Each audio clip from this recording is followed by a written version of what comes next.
Greetings, Earthlings. I am Eclipse Planet Zorton, and you are listening to The Mind of DCS on the Soup Media Network. Live. What's good, everybody? Welcome to In the Mind of DCS. Holy crap, I'm loud. Let me turn the mic volume down. You are In the Mind of DCS on the Soup Media Network. I am here with the fabulous co-host, Melchizedek. What's good, Melchi? Lots of very good things going on right now. And how about yourself? It's good. It's good. The weather is fantastic here in the good old city of Nolens, and I have an insane amount of writing to do, but it's good. All right. Well, those are good things.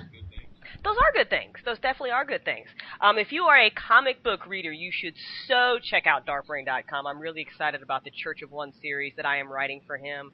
I took over for episodes 4, 5, and 6. So if you are into like really completely screwed up storylines and lots of unnecessary comic sex, it's fabulous.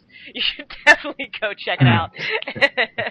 And that is over at darkbrain.com. And that's just one of the things I have in the pipe. There's other stuff, but we're not going to talk about it today. We've got other things to talk about that are so much more interesting.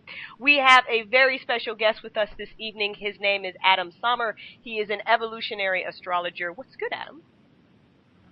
Astrology, full moon, super full moon. It's all good. That's right. And we are definitely going to talk about that tonight. Why don't you plug yourself? I know you've got a really awesome website, and I think you do a radio show as well, don't you? A podcast? I do. I have a podcast. It's called Exploring Astrology. And I've split it in two as of late. I do a lot of interviews also.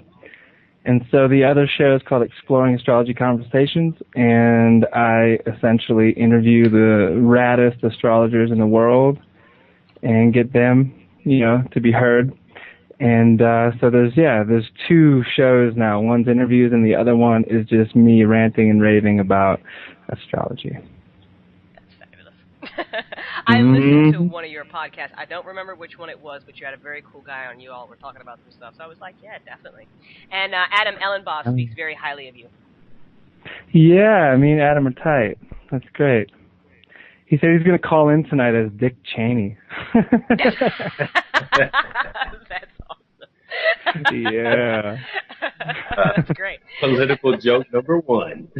Yeah. And there will be many more to come, I am sure. Right. Like we like to do here on In the Mind of DCS, we are going to jump right into our good news, and then we are going to start this fabulous discussion with Adam. I can't wait to hear all about there's been crazy stuff going on, but we'll get to that. So, first things first. Good news story time. I don't have my applause wave. I don't know where it is. Whatever. Anyway, okay. This is the first article this evening. Do I want to read this one first? What do I want to read first? You know what? First, we're going to talk about this pup. We're going to talk about this puppy that survived being put to sleep. It's an amazing story. I don't even know. And I got this from the Good News Gazette, which is a pretty cool site for good news. Good News Gazette and Happy News. If you want some like really amazing stories besides Yes Magazine, go there. But anyway, this story is about hundreds of people from the United States and Canada want to adopt an Oklahoma dog that survived an attempt to euthanize it. The puppy was one of 5 stray dogs that the Sulphur Animal Control Officer Scott Prowl put to sleep on Friday, or so he thought. Prowl found one of the dogs alive Saturday in a trash bin set aside for dead animals and took it to the veterinarian. He was prancing around. He heard me drive up, and he looked up and saw me, Prowl said Wednesday. He said he initially found the stray dog near the animal shelter Friday and then tried to kill it by injecting the dog with 2 lethal doses of a sedative in a foreleg and the heart. Each dose should have been enough to kill the dog, and the suction injection was meant to ensure that it worked. Kowalski noted that the dog's survival on a pet adoption website, drawing the attention of Marcia Matchberger of Pittsburgh, who donated $100 to the shelter so they could board the dog for a week. A girl from Sulphur named the puppy Wall-E after a Disney movie character, and Matchner posted Wall-E's story on her Facebook page. She and the people from the Sulphur animal community are sorting through hundreds of emails and phone calls from people wanting to adopt this very lucky dog. He will be placed in a foster home at the end of the week while the search for a permanent home continues. And the doctor says, having been euthanized basically twice, it's a resurrection and a will to live and a complete medical anomaly. and there's a picture of this adorable freaking like little black and white dog with like these amazing blue eyes. I don't even know. I just saw that and I was just like, wow, that's absolutely amazing. So, reminder to everybody, if you can adopt animals, run down to your shelter today and go get a cute one. Absolutely. Yes, pets are awesome. Pets are in fact awesome. I have a Siberian Husky myself. He is 10 years old and he's a lunatic. Speaking of lunatic, Luna, I live with 2 Huskies myself, and they ran off yesterday with that moon, like storming its full face. They ran off and they were gone all day long. It was scary. God. That is scary. Because I know when Huskies go, boy, they just go. Forget it. Yeah, they were gone 12 plus hours just running the mountains. Oh my God. Did you find them or did they just come back? Yeah, one of them came back and the other one a guy found and called us. Yeah. That's great. It was scary. Oh my God. Yeah, that is scary. I actually live on the corner of a fairly busy street, and I've got a little courtyard with a gate at the end, and I was taking Angel out one night, and I didn't realize that I hadn't locked the gate all the way, and he's like a lunatic, so he has to jump up on the gate as soon as he gets there. So he jumped on it, and he pushed it open. And, of course, my initial reaction is, oh, shit. And the dog is gone, but he sprinted across 4 lanes of traffic without even looking twice. And I'm like just standing there like having a heart attack. I'm just so lucky that it was late at night and there were no cars out. But yeah, they're like kids. They are. They're like kids. It's crazy. Absolutely crazy. What color are yours, Adam? They're not mine. They're my roommates, and they are gray and white. The male is massive. He's 100+ pounds. He's huge. Oh. That is a big dog. He's a big dog. Yes. That's a big one.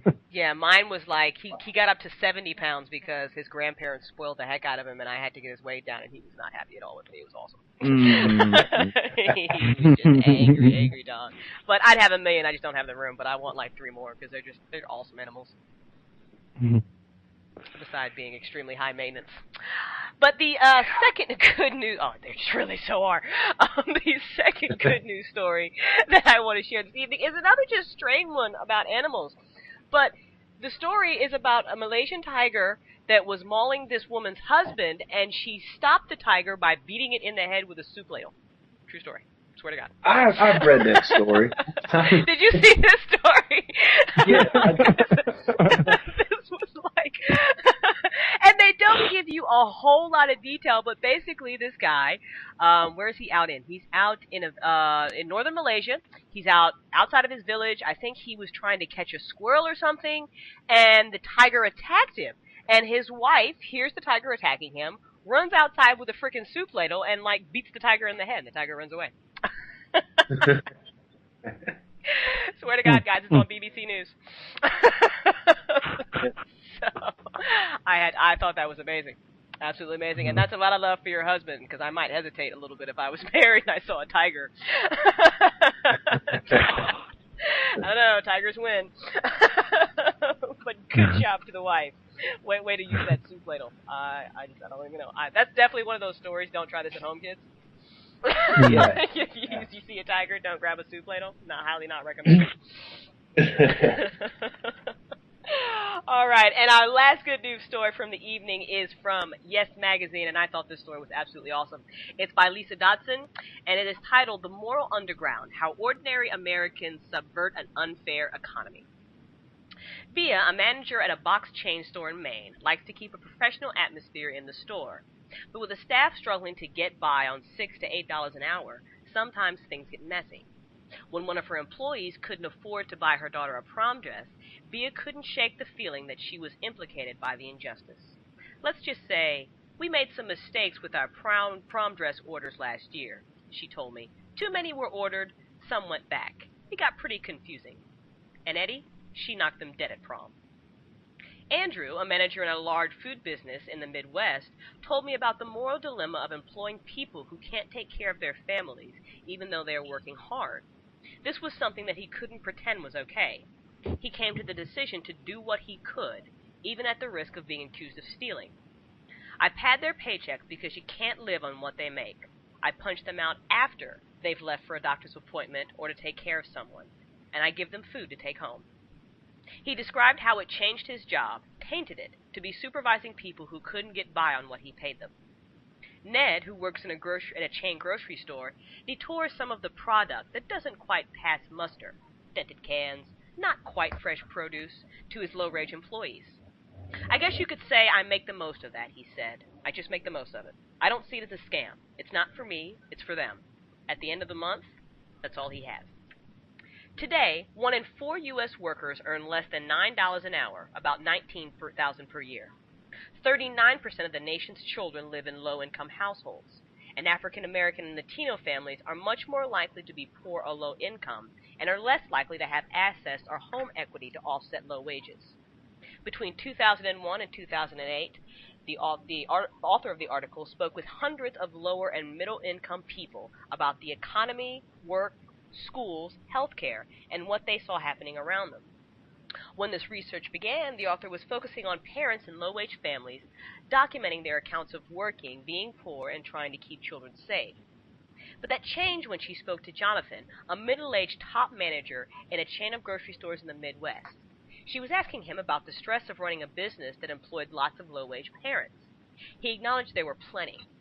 I was getting toward the end of the interview, and he seemed to sense that, so he stopped me and asked, "Don't you want to know what this is doing to me, too?"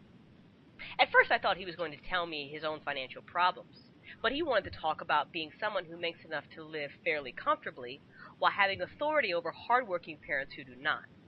He spoke of parents whom he got to know pretty well, who headed home each week with less than they needed to feed their families. Yes, he said, it is the going wage, America's market wage, that doesn't cover the market cost of basic human needs. Still, it didn't seem right to Jonathan. He described how it changed his job, tainted it, to be supervising people who couldn't get by on what he paid them. In the tradition of civil disobedience that marks the nation's history, often unassuming but morally clear-eyed people refuse, every day, to go along with the economic mistreatment of other people.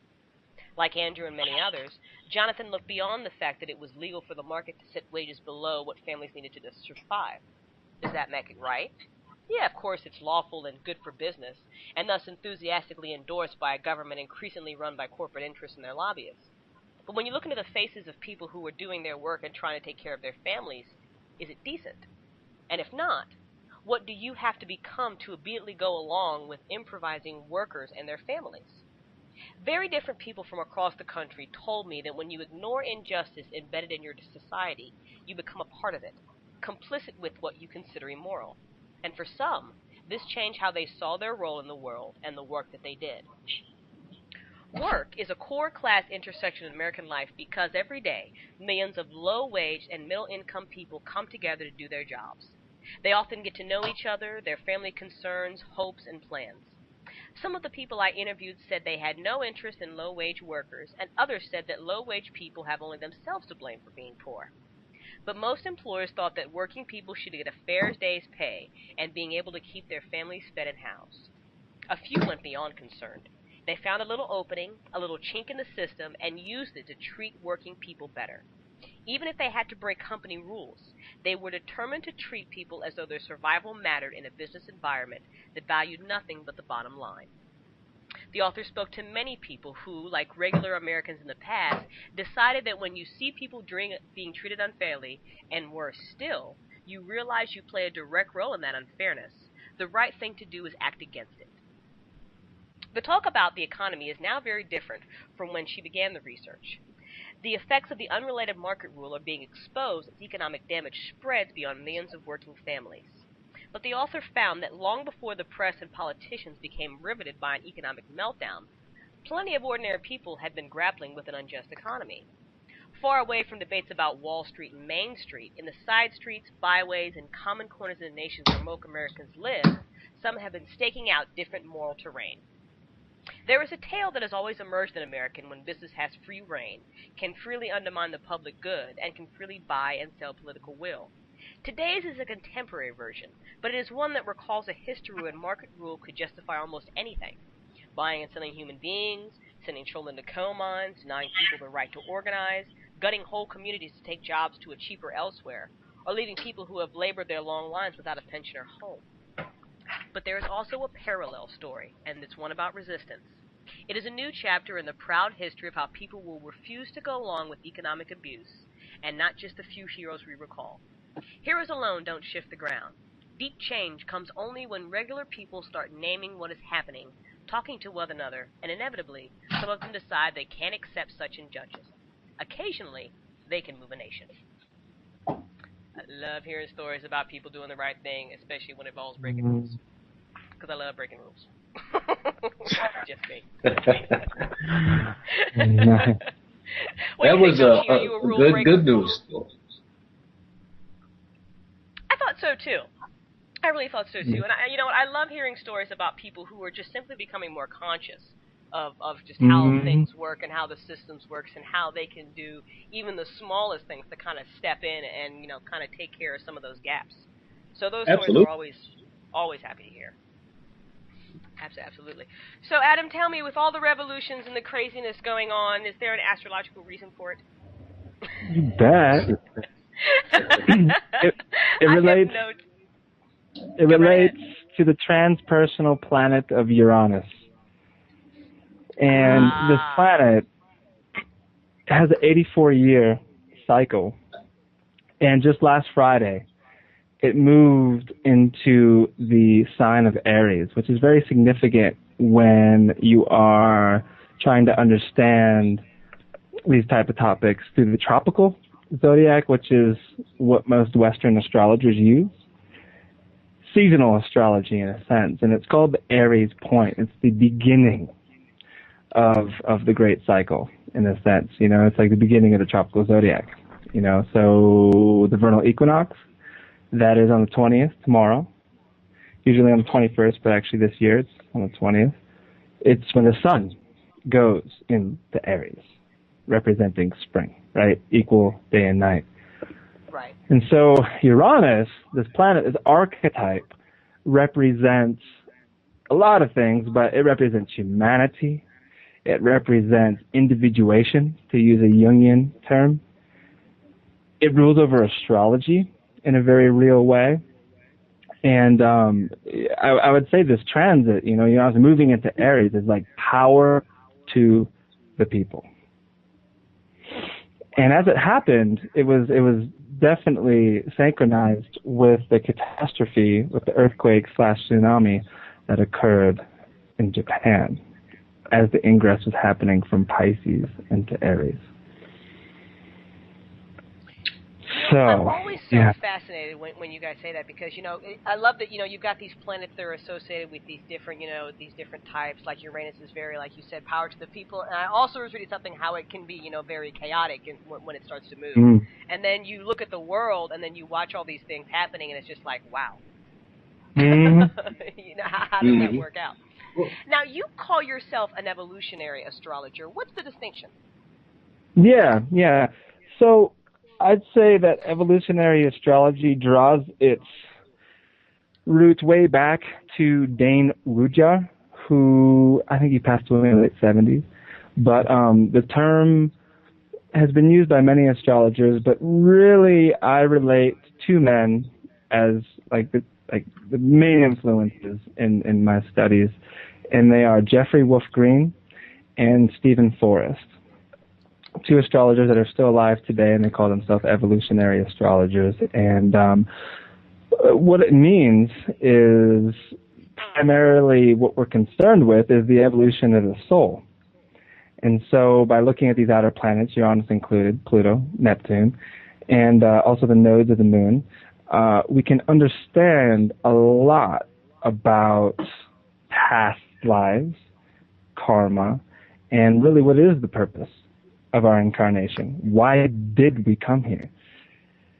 And that is the evolutionary part of the astrology. Though I will clarify, I simply call myself an astrologer. I study Vedic astrology. I study lots of different types of astrology, but my main teacher was an evolutionary astrologer, and is. And so be correct to say that I'm an evolutionary astrologer. Gotcha. Yeah. Gotcha. Yeah. Okay. That makes sense. I like that. So more of a focus on of kind of the purpose of why we're here. I love that. Yes. Yeah. That's awesome. That's so important for us to kind of sort of start to begin to figure out how we kind of all fit into this big puzzle, because we're all pieces of it. Yes, indeed. All right. So this Uranus transit, I read a whole lot of crazy stuff. So Uranus just got done with an 84-year cycle, and now we're starting a new one. So what can we sort of expect to see? Like, what's the forecast for 2011 here? Is it going to get crazier as we try to figure stuff out, or what's going on? Yes and no, and maybe so. I mean, yeah, I would say more than Uranus just moving into Aries, which is very specific to right now. I'll get into this in a second because it's involved with this full moon, this super full moon that we're experiencing today. But also, like I get this question a lot. It's like, what is the 2012 thing of Western astrology? Like, because I don't do mine astrology, so it's like, what's going to happen on December 21st, 2012? And honestly, there's nothing too specific to that exact day, but there is some stuff happening, in transit, throughout, I would say from now and through that time. And one of the main things involves Uranus and how it is squaring the other transpersonal planet, Pluto. And this is a very important transit, and it's really important in understanding how it started. So, planetary pairs, planets in relationship to other planets, like it's very cyclical. Everything is cyclical in astrology, and it's like the timing of things. And so it all starts with conjunctions, like the idea of a new moon, when the sun and the moon come together. That's like a beginning of a cycle or a lunation cycle. Well, Uranus and Pluto were conjunct back in the 60s.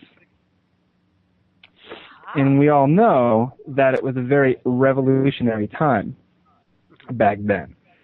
Men's rights, black rights, protests for the war, all of this stuff was happening back in the 60s. And it was when these two archetypes came together. And it's really important to understand, like, really what they both represent.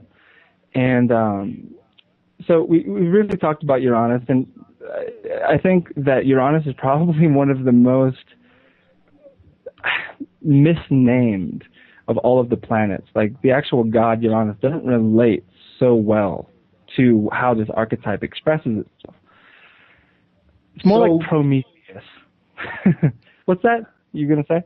Oh, well, now I got two comments. You say Prometheus. You mean the one that brought the light down to the humans, correct?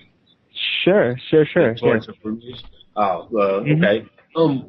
Now, so you're saying this is a cycle. This has happened before, and it's time for it to happen again, or it's the time that it will happen again. So are we going to, I guess what you've seen with your work, or what you can do to see with your work, is it going to be just in the human consciousness, like a change like it was then, or will it be also like a physical change like we're seeing in Japan, and like we're seeing basically even here in the United States? There's a lot of physical changes going on in society that you can see, tangible stuff, not just with people's consciousness. So is it going to expand just beyond the consciousness?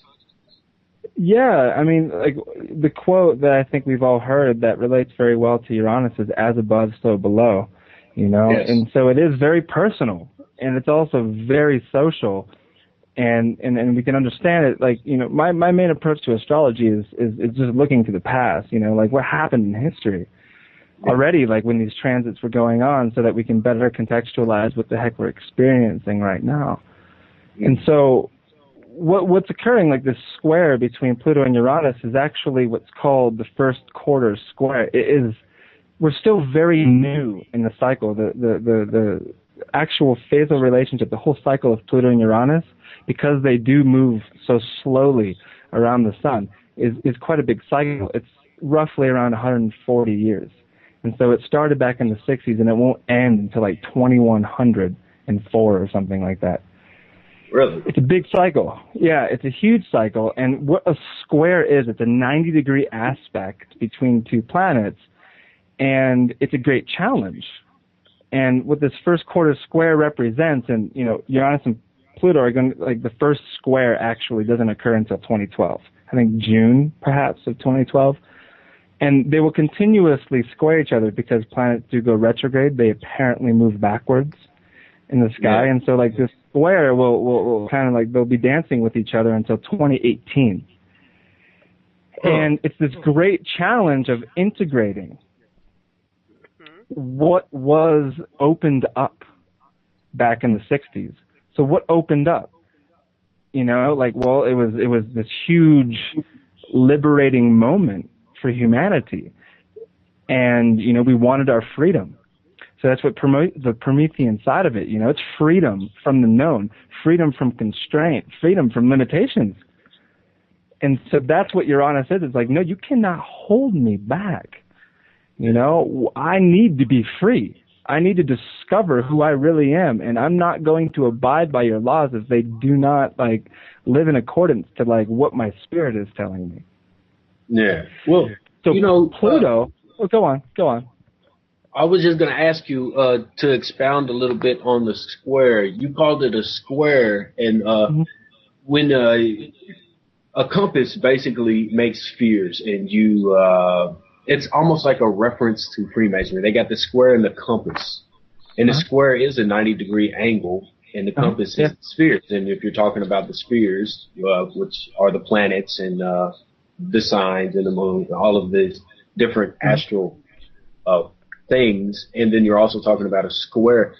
Do you think that also has maybe an underlying meaning as to why we're in the information age now? Because you're saying that, well, I'm getting from you anyway, not that you're saying this, but that this is like an age of knowledge, that people want to know who they are. And in order to get that knowledge, the planets have to be in the right position, which they are right now, which is kind of causing or leading the way for people to be like this, which caused this information age and sharing of it. Is that kind of what you're saying? Definitely. And to understand a little deeper, we have to look to Pluto. Okay? Pluto moves even slower than Uranus. And I think if the number clicks correctly in my brain, his cycle is around 243 years, his orbit. And currently, Pluto is in the sign Capricorn in the tropical zodiac. Yes. And has been since late 2008 when Obama came into power, when the economic crisis was declared. And what Capricorn is structures. You know, it's laws, it's governments, it's kind of like what is. And Pluto is the cathartic force of the universe. It's like Kali goddess. It's atomic power. It's the destructive force of nature. Yeah. And so when Pluto moves into certain signs, he detoxifies all of the weakest essences of that archetype. Meaning, all of the governments, like all of the structures that are like existing right now in the world, if they aren't living in accordance to divine law, if they're not healthy, you know, they will die. Yes. And Pluto will transit through Capricorn until 2023. That's quite a ways away.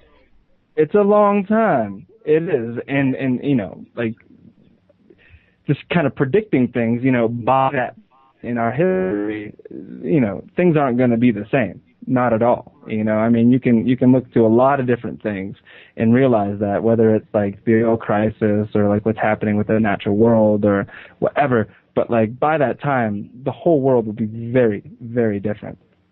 And we relate that as astrologers to Pluto moving through Capricorn. And so those in power right now are fortifying their castles.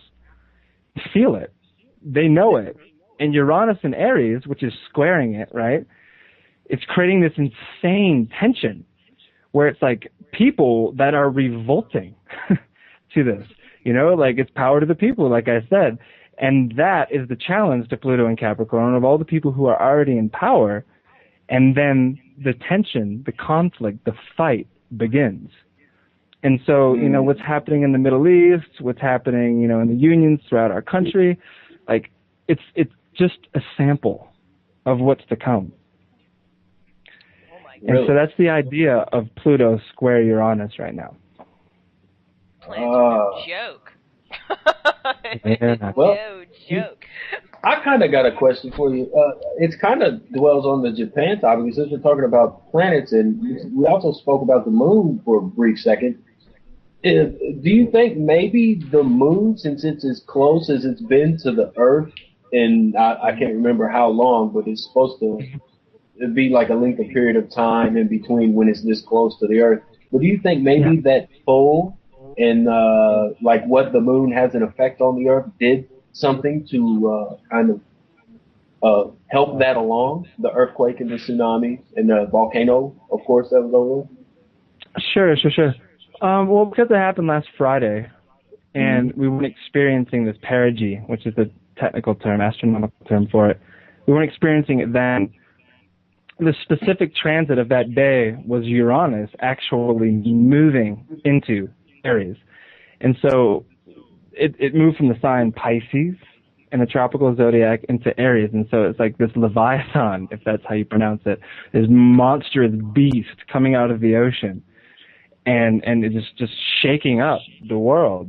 And, you know, I don't know if we want to get into it, but like I've read a lot on this topic, and, you know, whether it was natural causes or human causes that created the earthquake/tsunami is kind of undetermined, but there is a lot of interesting information out there about what was the true cause of that event.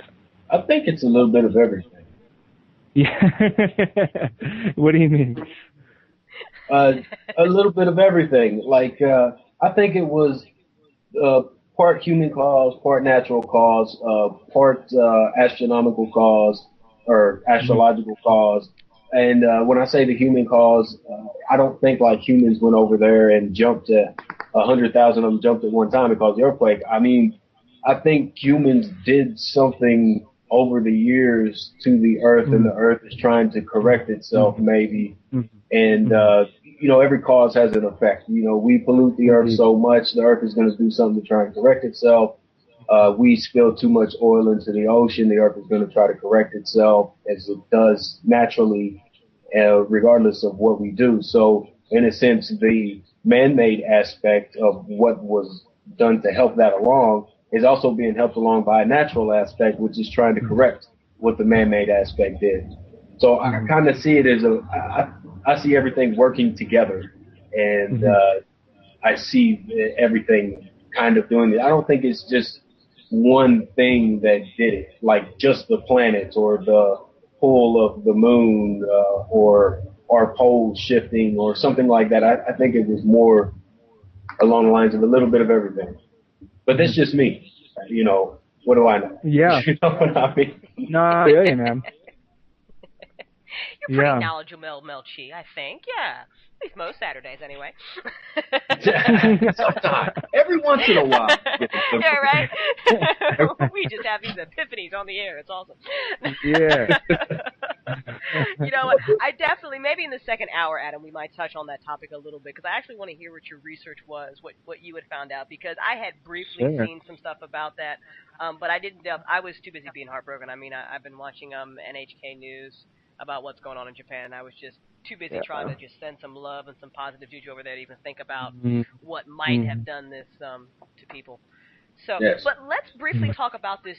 First, you know what, actually, let's talk about on a personal level, when Uranus, you know, starts this new cycle, what does it mean for, like, me? Does it mean, like, I now have the opportunity to, like, break some bad habits and start some new ones? It's like a great time to start some new stuff?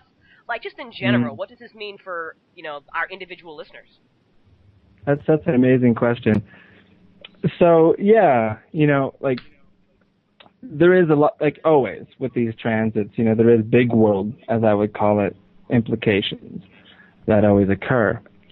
I'm not exactly a historical astrologer. I'm not really tapped into politics either. My whole practice is dealing with people. I counsel, you know. And so, yes, like your question is very specific. Like, what does this mean personally? Well, Uranus through transit, and, you know, you have a natal chart that is conditioned by the first breath that you took on this planet. And so that chart tells me a lot about who you are, you know, who you've been, who you are, and maybe who you are to become. And so wherever Uranus is at via transit in your chart, like through house and aspects that it's making to angles and other planets, tells me a lot about what is changing in you. So, like a metaphor I use for Uranus is the upgrade button inside of us. He refines parts of our personality. And Uranus represents the higher mind, rules over the sign Aquarius, which is an air sign representing the mind, the intellect, and gives us objectivity. And objectivity is a profound awareness on phenomena because it is completely detached from emotion. It's like Spock from Star Trek. You know, it's like the scientific part of our mind that just sees clearly without being swayed by any imprint patterns or emotion that's inside of us. And so what's being like beckoned out of us as Uranus moves into Aries, well, it's like a flash of lightning. We are being called to our true individuated selves. So I don't have your chart in front of me. Do you know your chart? Well, like what's your ascendant, maybe, if you know? What is the ascendant? The ascendant. I know it. I don't know. Maybe we could pull up your chart real quick. I have my program in front of me. You got your program up? Let's do it. Let's put DCS's business all out on the air. I like it. Let's do it. Yeah. Do it. So what's your birthday? November 19th, 1980. 19th? Yep. Okay. What time were you born? 9:51 a.m. Awesome. Where? Alexandria, Virginia. D.C., huh? And close to D.C., not quite. It's not. It's close, though. Yeah. It is. Okay. So there we have it. And so, Uranus is transiting your third house. What is the third house? The third house is learning. It's ruled over by the planet Mercury. It represents communication in a very real way. It is this show that you are doing. Okay? And so Uranus transiting through this house, moving very, very slowly towards your moon, which is also in Aries, 19 degrees Aries, is basically slowly plotting this huge event. Like when Uranus comes in contact with your moon, that'll happen in maybe, I'd say, 2014, 15. I don't know exactly. But it is this liberating moment for you where you then will understand some fundamental patterns that are limiting you in your own personal evolution. And so how long have you been doing this show? How long have we been on the air together, Scott? Do we know? Been a year yet? Little over a year, I believe. Right around a year, a little. Over a year? So Uranus did ingress into Aries last year, just for a second before he went retrograde and left out. And it'd be very interesting. Do you know the month? Like when was your first show? We'll see how exact this might be. Well, you know what? There's a way to check. I'll check that while you all go on, and I'll come right back to you when I'm done checking that. July 2010. Okay, hold on. June 2010, Uranus was also in Aries. It was like the first little sample of this energy. And so the birth of this radio show has a lot to do with Uranus transiting through your third house. Because the third house is radio shows. It's podcasts, it's blogs, it's, you know, it's all of it. It's your writing, it's your comics, it's all of that kind of stuff that you're doing. And so, like I mentioned, it's the individuated process. And what is the individuated process but discovering who we really are? And this is your creation. And that is very interrelated with that discovery. And so it's my prediction that, you know, this show is only going to get better and better. More listeners will start tuning in to this, you know, like as long as you stay committed every single Saturday, right? That's how you do it? That's how we do it. It will continue to get better because, like I said, Uranus is the upgrade function. It's constantly being hit, you know? We're constantly refining these particular areas of our lives. And so, like, houses literally are, you know, areas of manifestation in our life. And so the third house has everything to do with your intellectual process. Oh, that's cool. Yeah, and this will be intact until like 2018, 2017, 2018. You know, you've got a ways, for sure. That's cool. Then I'll retire and do some other stuff. Nice. You know what? That's good to know. Now, is there a way that people can like kind of figure out without?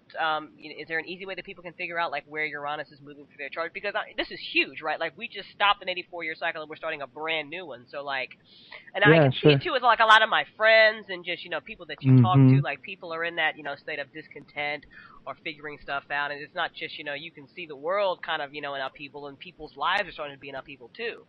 And the concept of free will, so it's like, this opportunity is there for you to take it. You don't have to, but if you don't, and you're wondering why you're miserable, well, there you go. Sure.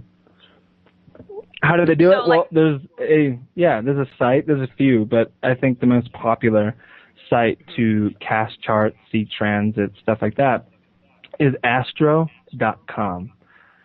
And you can go on astro.com and you can basically, it's good to have it's a free membership thing, you just like fill in the blanks, and then you can cast charts, and they archive all of your charts that you put in there, and then you can look at transits, and that will show you where Uranus is at in relationship to your chart. There's also, like, my preference is astrological software. I use SolarFire, which is like a $500 program that is just amazing. And it's a bit advanced, like you have to be kind of serious about astrology to get the most out of it. That's no joke. But there's lots of ways, but astro.com's free. So that's what you do. Go there. There you go. Very cool. Everybody go to astro.com to see where Uranus is in your cycle, in your chart. Or, you can just call up Adam. Yeah. Contact you can do that, get the professional opinion on the matter. So, what about this super full moon? Let's talk about it. Yeah. So it's called a perigee. That's when the moon is closest to the Earth. So I'm in mountain time, and it happened around noon for us today. So I couldn't quite see the moon at noon, but tonight it'll be big. It'll be a big, juicy moon that will actually be in the sign Libra. The full moon happened at 29 degrees Virgo, but the moon's in Libra now. It has moved on. It's an incredibly important moon for so many reasons. Educate us, please. Where should I start? Yeah, definitely. I'm going to pull up the exact chart so that I can kind of dance with my words as I look at it. Man. So we have to understand the nodes of the moon first. Okay. They have a lot to do with why this full moon is so important. So the nodes of the moon aren't really physical objects in the sky. They're theoretical points of intersection that relate to where the moon's orbit intersects with the sun's orbit, the ecliptic. And these points of intersection actually have an 18.5-year cycle. Are you there? Yes, keep going. Okay, good. I thought I lost you. No problem. And the nodes of the moon are the evolutionary axis of consciousness. That's how I relate to them.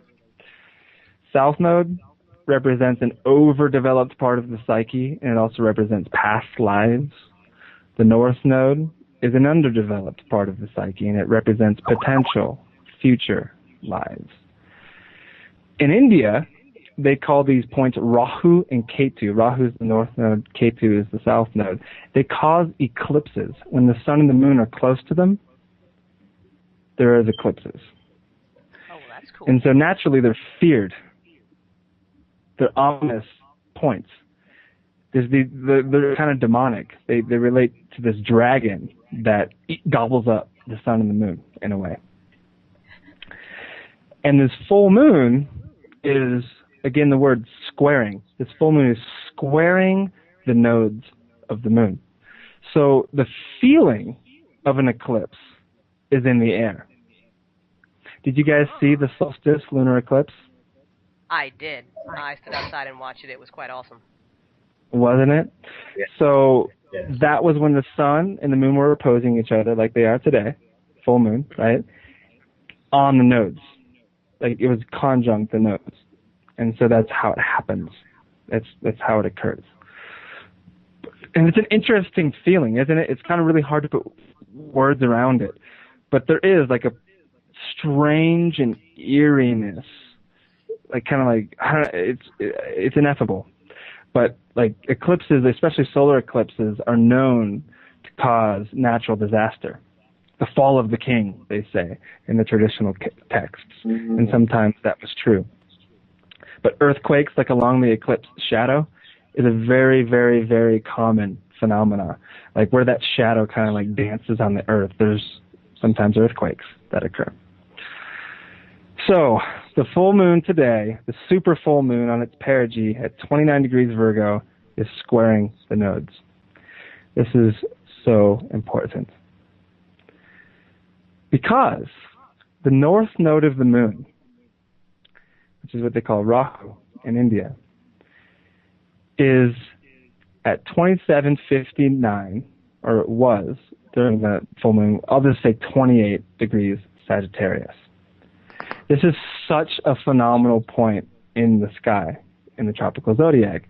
It relates to the galactic center of the Milky Way. Oh. Yes. And I don't know if you guys have ever, like, I mean, I'm sure you've seen it, you know, like the thousand suns that exist there, all these stars, the cluster of the Milky Way. And in a very real way, it's also like this dragon's head or this serpent's head that's eating its tail. It's the idea of the Ouroboros. Mm-hmm. It's the birth canal of our entire universe. That's how the Mayans related to it.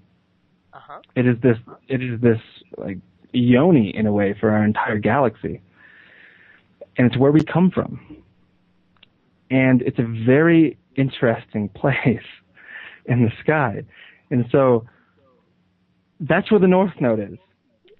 And the square, like I was saying, creates incredible tension, right? So this full moon is actually kind of at odds with the truth of our nature, you know? There's kind of like this fundamental disagreement that's happening in a way. And as an aside, I just want to like talk about personal experience that I had last night. And there was this wonderful gathering here in Boulder of all these great people, and it was a Pisces party. There's a lot of Pisces people here, and it was this wonderful gathering music and whatever, and it was bizarre. The energy at this party was so bizarre, like a lot of confusion, I feel, you know, because the sun's still in Pisces, and that's a confusing energy. It's kind of nebulous, right? And there was just a lot, like, just driving home with my friends, like, we had the wildest stories from interactions that we had with people last night, and it was just totally out of the ordinary. And, you know, it had a lot to do with this moon, like the dogs ran away, and like all these people like were like super emotional, and you know, it's just like really hard to describe, but it related to this super full moon.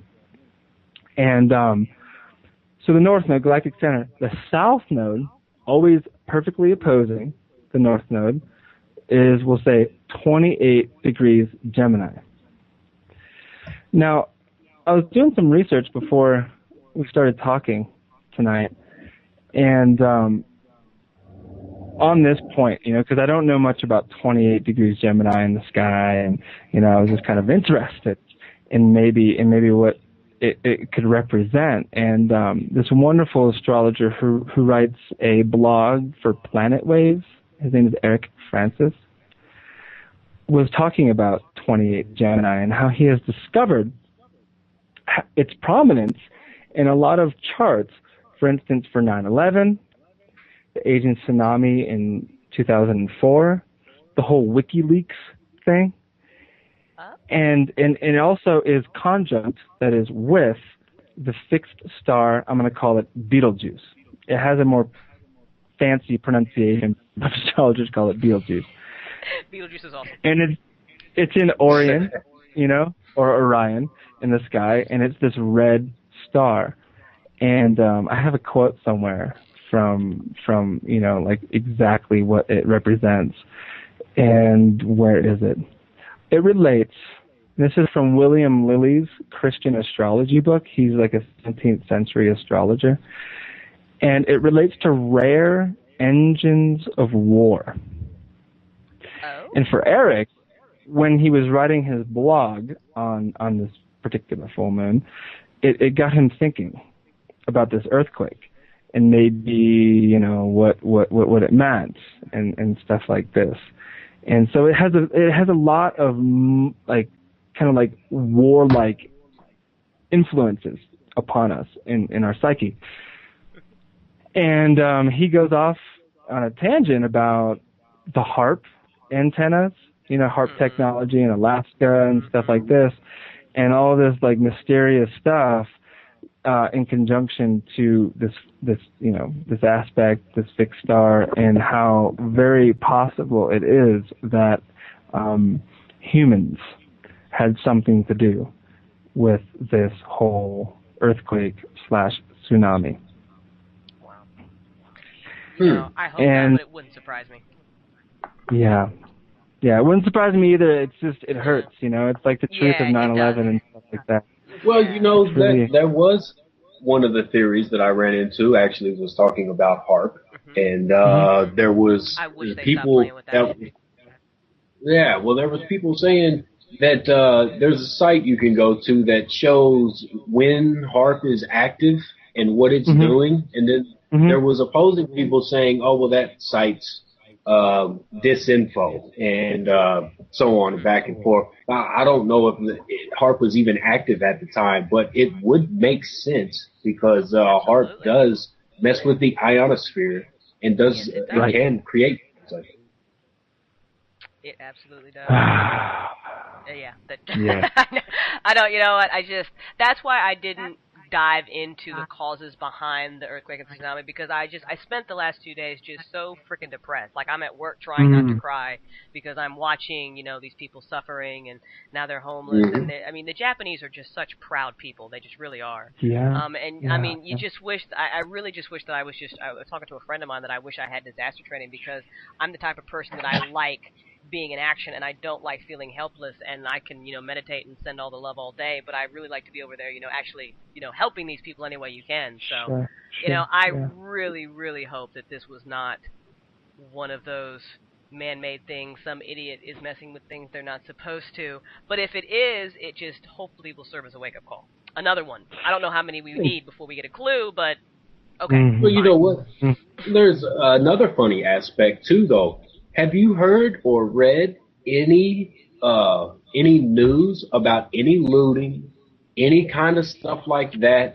I haven't seen any. And that to me is amazing, that the community would not do things like that at a point, in this point that they're in, because they're literally in imminent danger. I mean, anywhere on that island right there is, close to those reactors that are, close to melting down. And that's dangerous. And you would think people, will go out and just take what they want and do this and that. To me, it shows what people are actually capable of by not doing things like that. Absolutely. Absolutely. And I have to go on a little rant here real quick. I don't normally do these, but we're going to do one right now because it was actually, I was reading that because I never go on rants on the air, never. No, but there was this news article, and it actually took a picture of people's Facebook posts in response to what was going on in Japan. And you would be, I mean, you wish these people had mothers that were around to smack them. How many people said the Japanese deserved it? Think back to Pearl Harbor. What? Oh my God. You know what I'm saying? Exactly. Like, that just blew my mind. Like, really, like, one guy wrote, I sort of felt bad for the people in Japan, but then I Googled Pearl Harbor and saw how many people died, and you know what? It's just karma. I mean, did we forget about the not one, but two atomic bombs that we decided that we were going to drop on the country? I mean, I was going to say. And regardless of that, are you freaking kidding me? Really, y'all? The only communities on the face of the planet that have had 2 atomic bombs dropped on them, and now they're on the threshold of nuclear reactors going off and leaking out radiation and all of this stuff. What do you mean they deserve what they get? Yeah, I couldn't comprehend. Like, I truly try to keep a positive outlook on humanity, and I really think that we're going to fix this, but not blow ourselves up. But someday, you read stuff like that, and it's just like, I want to call up my mom, and I want to get all these people's addresses, and somebody needs to ass whooping. You just need a good just smack. Wake you up. Gosh. Oh my goodness. But I want to take a quick break, and I definitely want to, people in Japan, if you're there, I put up a blog post actually. Some ways that you can donate if you're into that type of thing, but definitely send your love. Definitely send as much positive energy as we can. It's just, that's crazy going on there. But we are having a phenomenal discussion with Melchizedek and Adam here on In the Mind of DCS. We're going to go away for like 5-7 minutes. Don't go anywhere. We will be right back.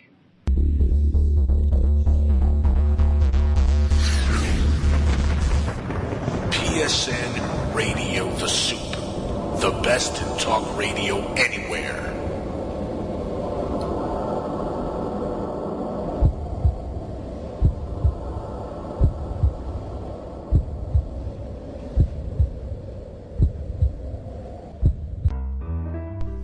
Here's a riddle for you. What do the California gold rush of the 1850s, secret societies, coded messages, mysterious 19th century flying machines, and an early 20th century outside artist named Charles A.A. Delshaw all have in common? The Secrets of Delshaw by Dennis Crenshaw and Pete Navarro. Go to www.secretsofdelshaw.com to learn more. Roswell, UFOs, flying saucers, alien abduction. Are we alone? Information regarding this and many other questions about the unknown are only a click away at www.theufostore.com. TheUFOstore.com offers hundreds of DVDs about UFOs, aliens, crop circles, conspiracies, Bigfoot, suppressed science, ancient mysteries. Log on to www.theufostore.com and request a free UFO Store catalog. TheUFOstore.com, the largest selection of UFO products on the internet.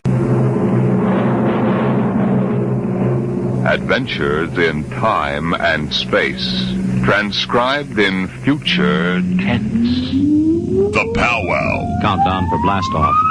X-5, 4, 3, 2, X-1. Disorder never sounded so good.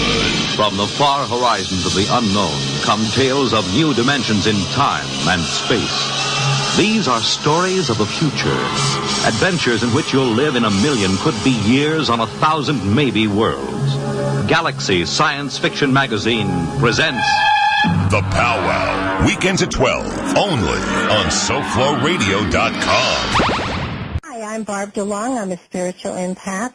I'm Dr. Claude Windenberger. I'm the inventor and still sole facilitator of the unconditional freedom process. I'm David Pond, astrologer, teacher, writer, and workshop leader. This is Patrick Cook. I'm the host of Matrix Radio and the Bible UFO Connection, and you're listening to From the Mind of DCS. Did I get that right?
Hello, everyone. Welcome back to In the Mind of DCS here on the Soup Media Network. We're having a freaking fabulous conversation with always the awesome co-host Melchizedek and our guest for this evening, Adam the Astrologer. I like Adam's new name, Adam the Astrologer. I just made that up. That's good. All right, so completely off topic because every now and then we do that since we were just having this discussion in the break while nobody was listening. At the end of Inception, is he still in the dream, or is he in real life? I want opinions. And if you haven't seen the movie Inception, and we're spoiling it for you, spoilers ahead. Sorry, y'all. So, Adam, what do you think? Is he in the dream, or is he in real life? Oh, man. We're always in the dream. I think, I think he's he was dreaming. Yeah. I think he was in the dream the whole movie. I think he was dreaming all. Yeah. That's deep. That's deep. Well, this is why I have to watch it for like the 9th time, because I heard someone, I was reading some message boards, and I read someone speculated that he's wearing his wedding ring in the dream and he's not wearing it in real life type of situation. So now I got to go back and look. So I don't know. We sat there through the credits, like standing up against the movie screen, trying to hear whether or not that stupid top fell. It was great. Like a bunch of straight retards. Like just sitting there, like listening hard. Like a great movie. Great movie. But anyway, back on topic. I swear we were talking about profound things before I decided to ask the Inception question. We are discussing with Adam the current Uranus transit and this amazing full moon that is out tonight. If you haven't seen it yet, oh my God, how are you missing it? Go outside and take a look. It's absolutely amazing. So, Adam, you were talking about how the full moon is so important, and you were talking about the galactic center and the nodes of destiny and the nodes of the moon.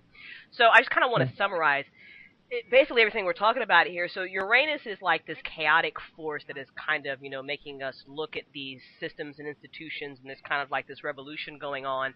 And then we have this full moon, which is almost kind of like this push-pull as well, where we're kind of fighting with ourselves and trying to figure things out. Is that kind of where a lot of people are right now? Is that a good summary?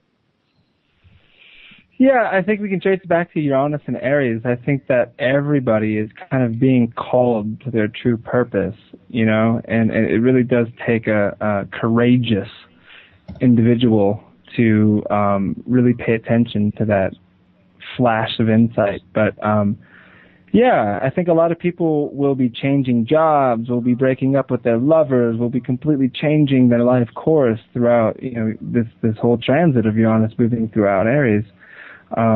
Because that is basically what is being called from us, like it's all about self-discovery. Gotcha. And so what makes this full moon so profound for us? What makes it so profound? Mm-hmm. Is that the question? Okay, so the sun, which is shining light on this full moon, is as it actually happened, it was at 29 degrees Pisces, just a degree away from the Aries point, which is, of course, 0 degrees Aries. Uranus is at 1 degrees Aries. So, meaning this full moon relates to Uranus being in Aries. It's very interrelated. It's like the solar energy, like the life force of our, solar system is being fused with this Uranian force that is basically beckoning us to discover our true individuated selves. And it's it's an amazing thing. It's the liberating force of the soul. But it's scary to those who are stuck in their ways, to those that want things to be predictable, that want things to be like they were, that are like kind of attached to tradition. You see, this whole full moon, it's happening in what is called mutable signs, Virgo, Pisces. The nodes are also in Sag, Gemini. This is all mutable energy. And what is mutable energy? But changing. It's mutating. There's nothing constant about it. It's all shifting. And so currently, everything is changing, and I think we can kind of like tap into that right now. Like nothing feels solid, nothing feels fixed, right? Like everything is like totally elusive, and there's just so much change happening, and it's very unpredictable. Well, that's because, this entire full moon thing is happening in mutable signs. So no, it is amazing. It's great, and I mean, to everybody listening, I mean, if there's any doubt whatsoever about like where they're at in their lives, with their job, with their lover, with where they're living, any of that, and there's something else that's trying to kind of like sprout forth like a lily from the frozen ground, let it, because that's exactly what needs to happen. As far as the evolution of the soul, which relates actually to the planet Pluto, that is what needs to happen. It's about like doing what is kind of unpredictable. It's being random as hell. Yeah. And I know that can be very scary for a lot of people, because change is scary, change is messy, especially if you're like, you're one of those people who like just all of a sudden decided to listen to our show tonight. You're not a regular listener, or you're one of those people that you said is very stuck in your ways, and now all of a sudden you've got this little tick. It's like a gnat at a barbecue, just annoying the frick out of you, and it won't go away, and you're trying so hard to just make it be quiet. So you just go with it, people. Have an adventure. Just, let it ride, Embrace the mystery. We're all held, we're all in this together. Like everything that's happening is happening for a reason, and that is ultimately the thing we need to fall into.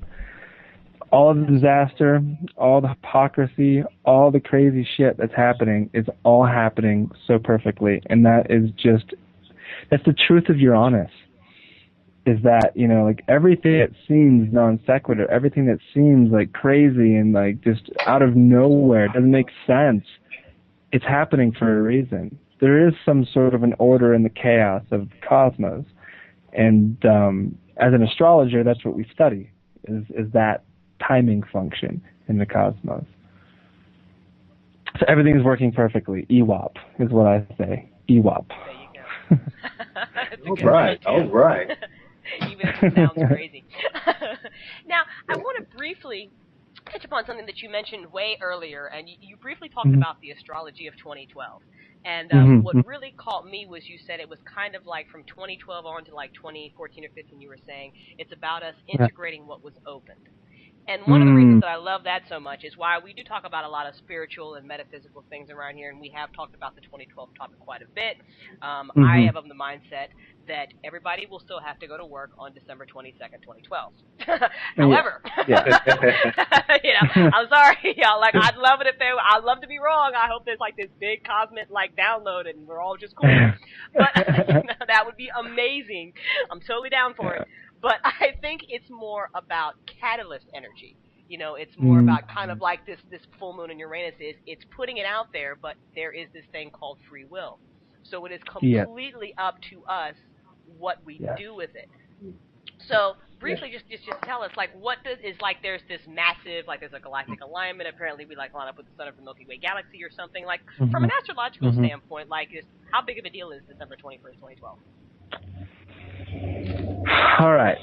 So the first thing I want to talk about, because you dropped the bomb on the free will thing, it's just so important to understand the relationship between free will and fate and or destiny. So a lot of people, like even that believe in astrology, they think that a lot of this stuff is fated, that certain things are meant to happen to them, that there are events that are waiting for them in the future. And I do think that those potentialities are insanely real. But our choices, our free will, it's all we got. We have moments. And in those moments, we have choices. And those choices actually create our destiny. And this is true for the human race. And so if we all are basically buying tickets for the end of the world, for cataclysm, for natural disaster to destroy all of us. That's exactly and precisely what will happen. We created that. We were expecting that. But if we I'm not all, the only one who says it. Sorry, go ahead. but if we all realize that our destiny is actually in our own hands, our prayers, our choices, then that is what we create. And this is so important. This is the biggest lesson I've learned in life, and it has come through astrology. I came into astrology thinking that a lot of it was predetermined, you know? And I realized that is not true. It's about knowing that there are these looming events in the future, like strong potentialities that exist. But if we change our ways, our patterns, through our choices right now, the future changes.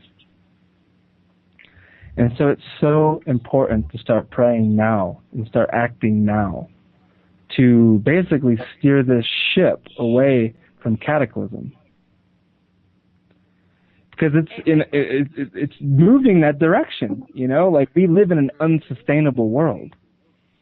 And until we start being sustainable, like, none of it's going to function properly come December 21st, 2012.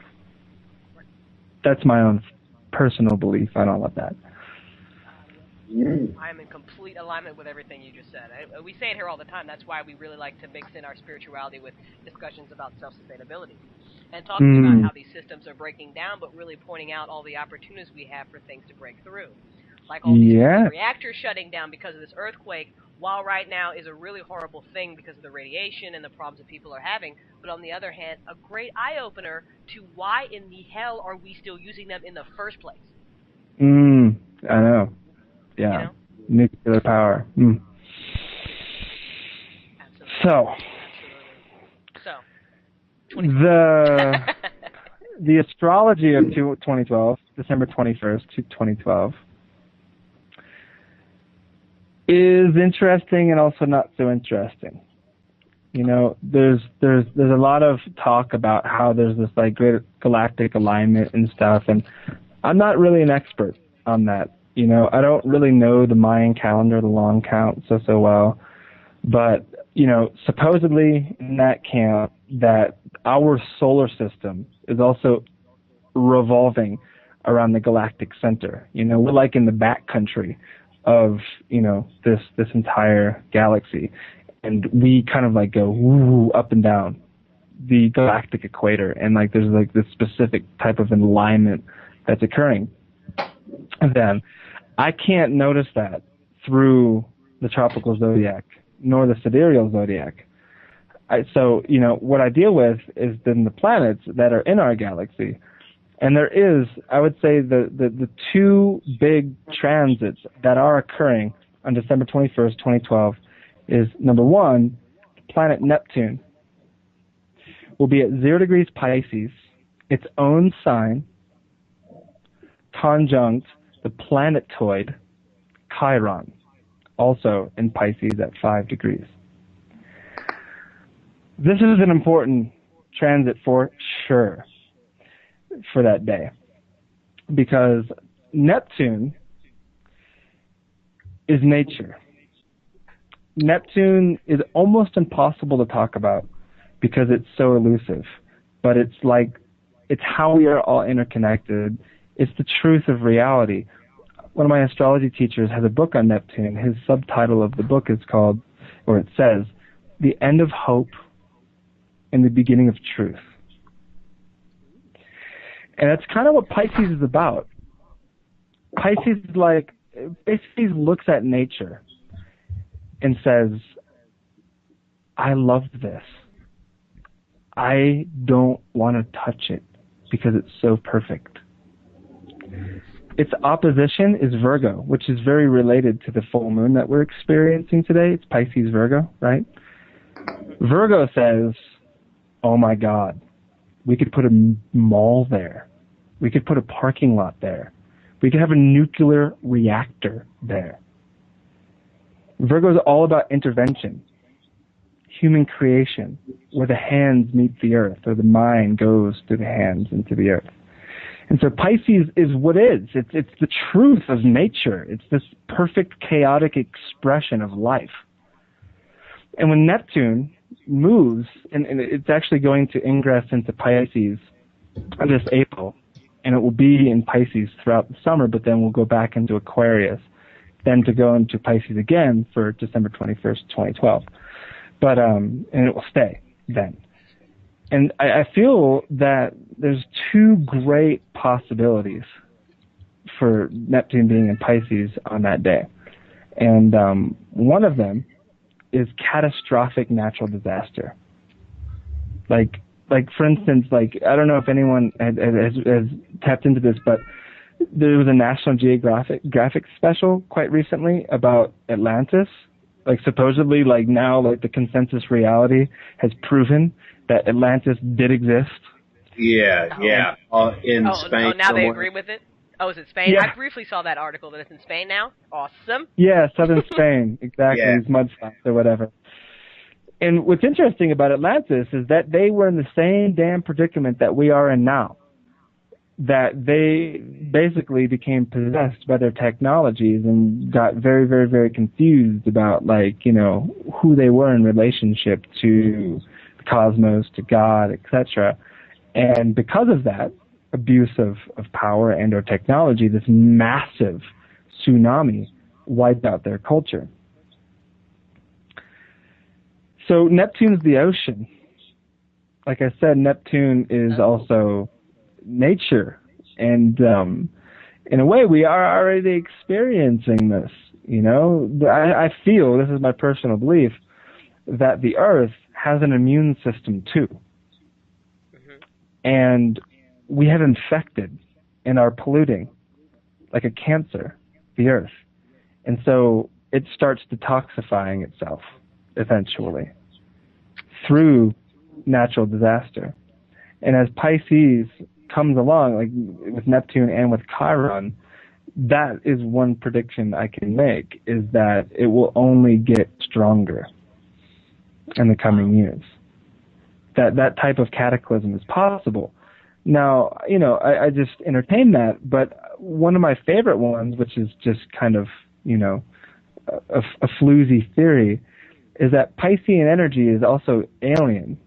It connects all life, and so it kind of relates to the unknown or aliens and such. And it would be very interesting, like I said, Neptune does ingress into Pisces come April, that we finally get to interact with these extraterrestrials. I mean, I'm not really so into alien things, technology or whatever, but I am definitely enamored with a lot of the crop circles. They are phenomenal. They really are. They're absolutely beautiful. Whoever is creating those damn things, I want to meet them. Because they have a sense of humor. With that. Absolutely. I'm really bored with Earth people. I would love to meet an alien. Let me just throw that out there. I would. Please, I would ride in your spaceship. That would be phenomenal. So I love it, Adam. You've basically just taken half of our listeners who were 2012 doomsday and just reinforced their need to go get bunkers, and then the other half who are waiting for the aliens to come and save us, they are now all making signs. We've got a very large realm of possibility for what might happen on December 21st, 2012. That's absolutely amazing. Awesome. So basically, I need both. Yeah. Yeah. Right. I love that, It never hurts to be prepared. That's awesome. Fascinating times. All right, so we've got some time left, and we're having a great discussion, and I think Adam is a phenomenal astrologer, so I want to go ahead and give this opportunity to open up some call lines.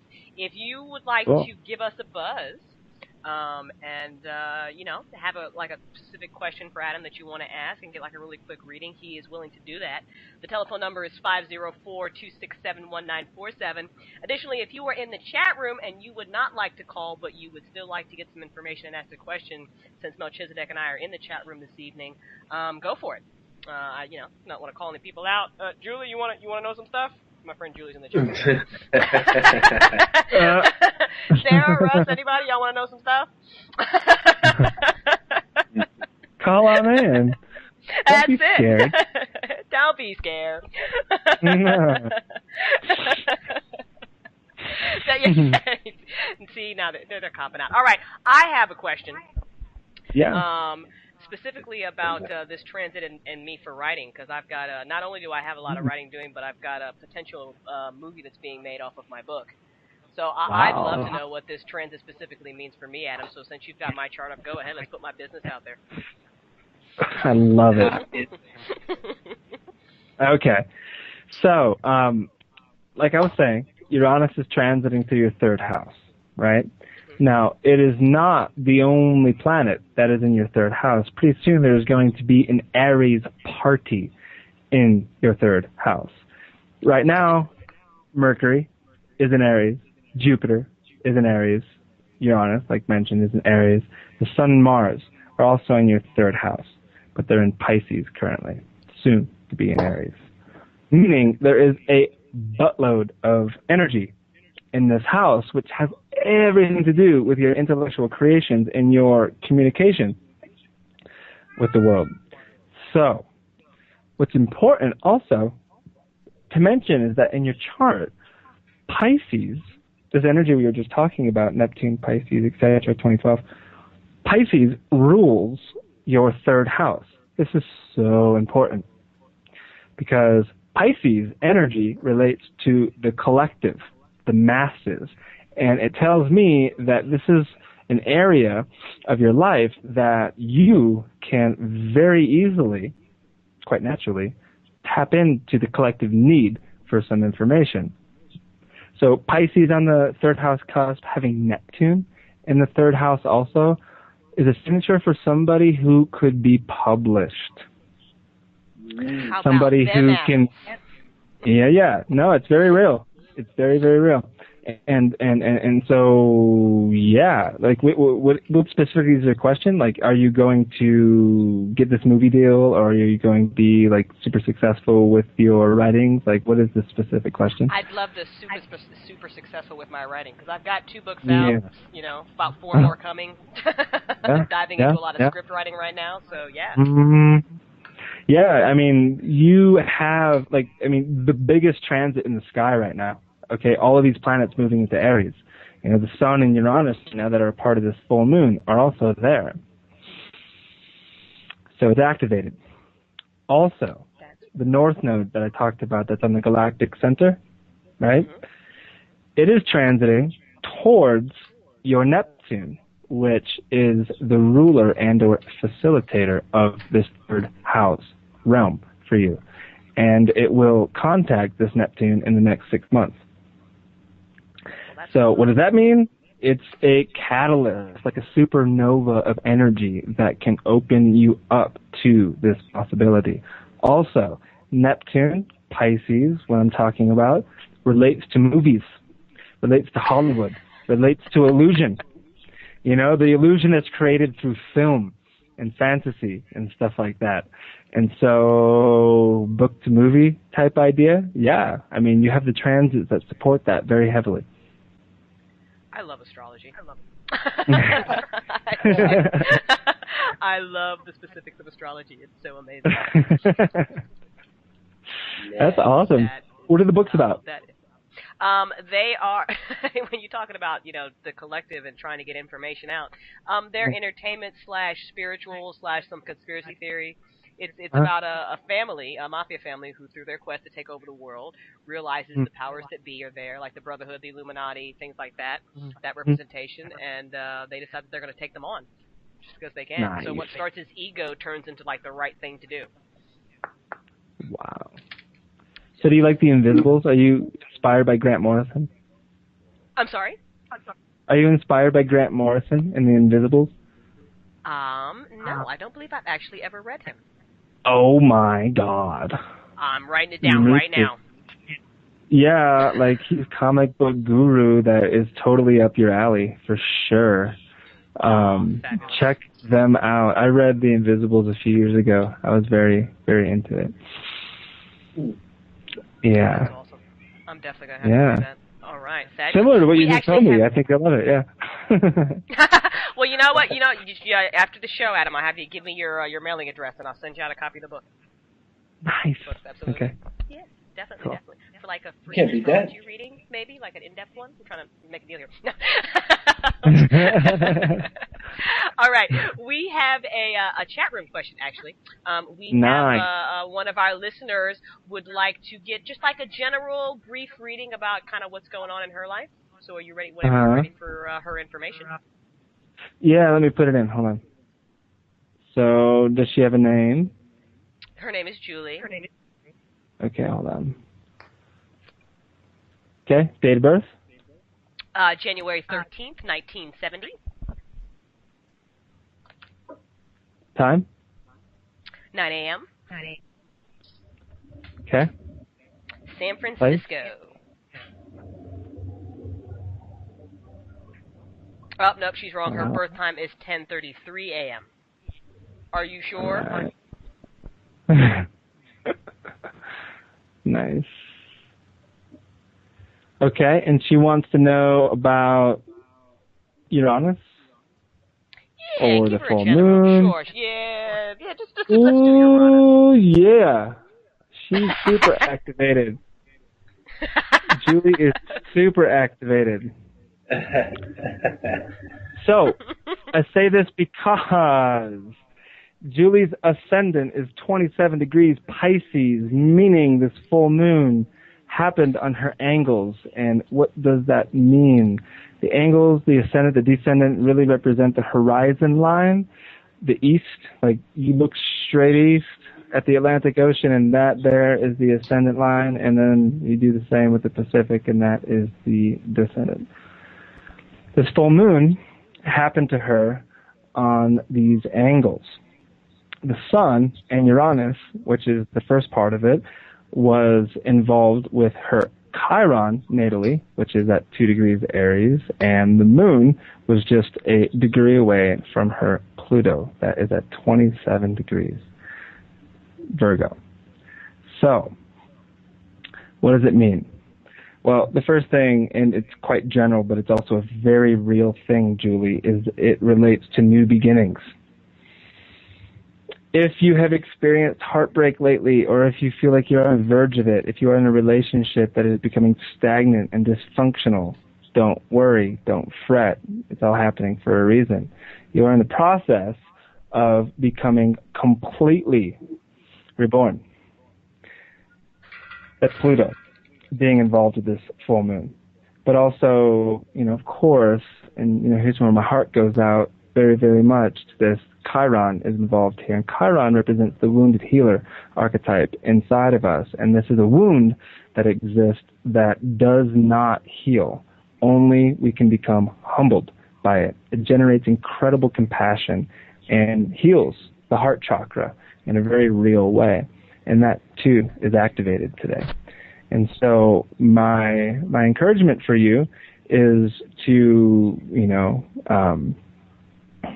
empower yourself by going after whatever it is that has been lingering inside of you for a while. If you want to learn something new, if you want to, experience new relationship, new community, new friends, new places, maybe even a trip or an adventure is a good idea, do it, because you are being reborn currently.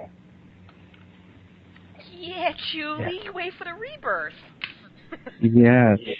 All of this energy, all this Aries energy is happening to you, Julie, in the first house, which is just phenomenal. So many blessings I'm sending your way, Julie. You live in beautiful times. Oh, that's awesome. Absolutely. That's great news for her. Do I get her feedback? Does it make sense? I want to hear it. Yeah.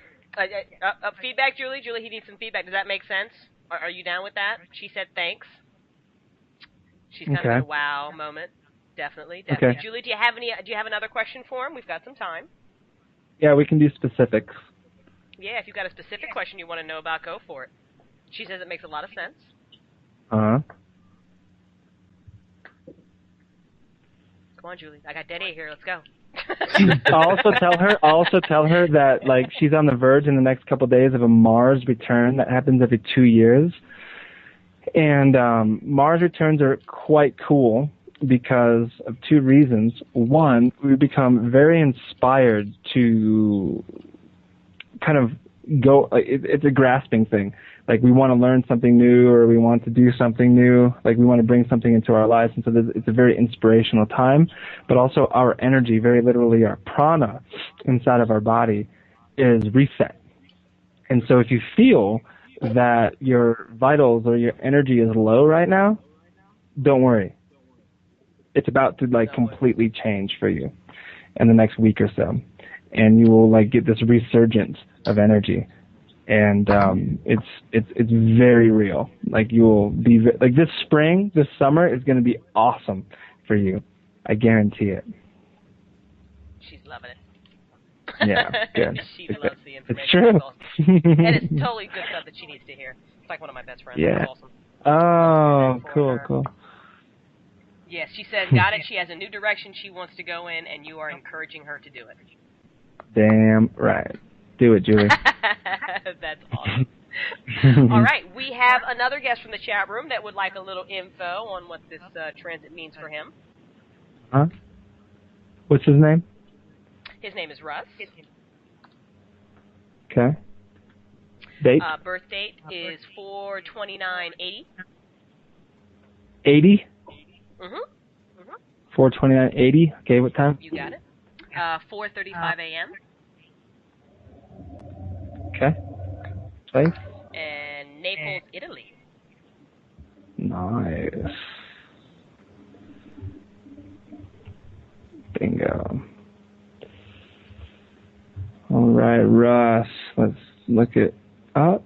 Oops.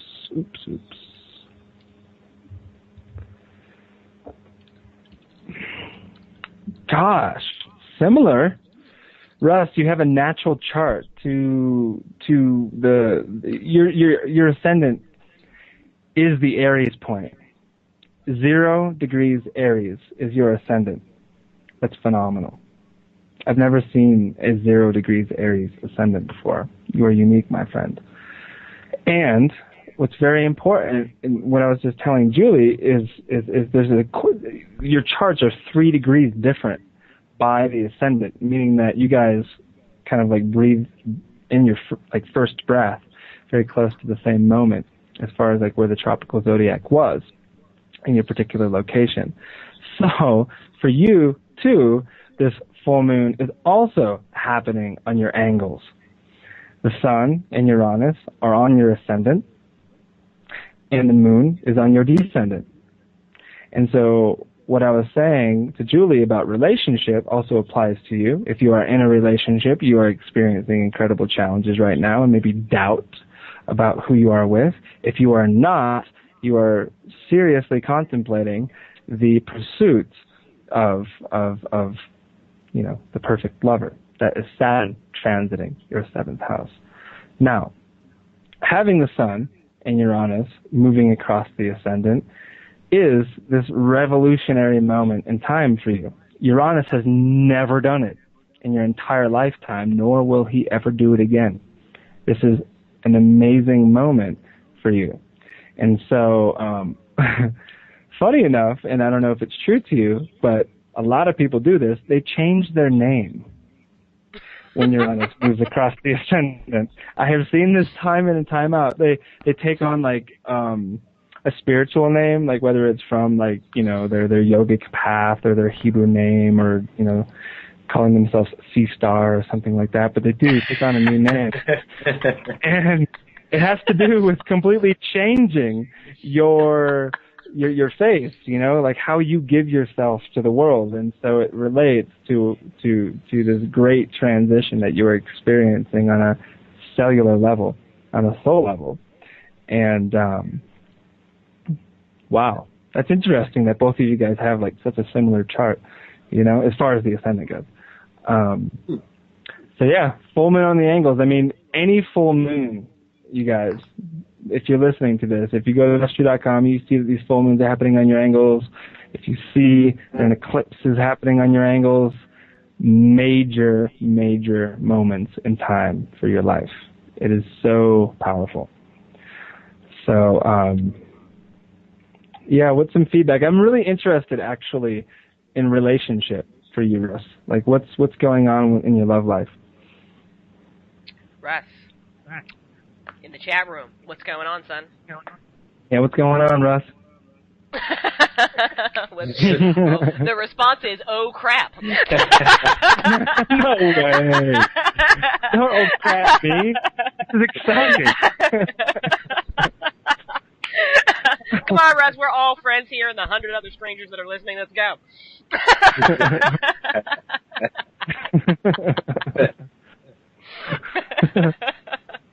Your astrologer wants to know. He says we are stagnant. We are? Is that multidimensional Russ talking or him and someone else? I believe it is him and his partner are talking. Multidimensional Russ. Oh my God. That's what he's gonna change his name to. He's gonna be multidimensional Russ now.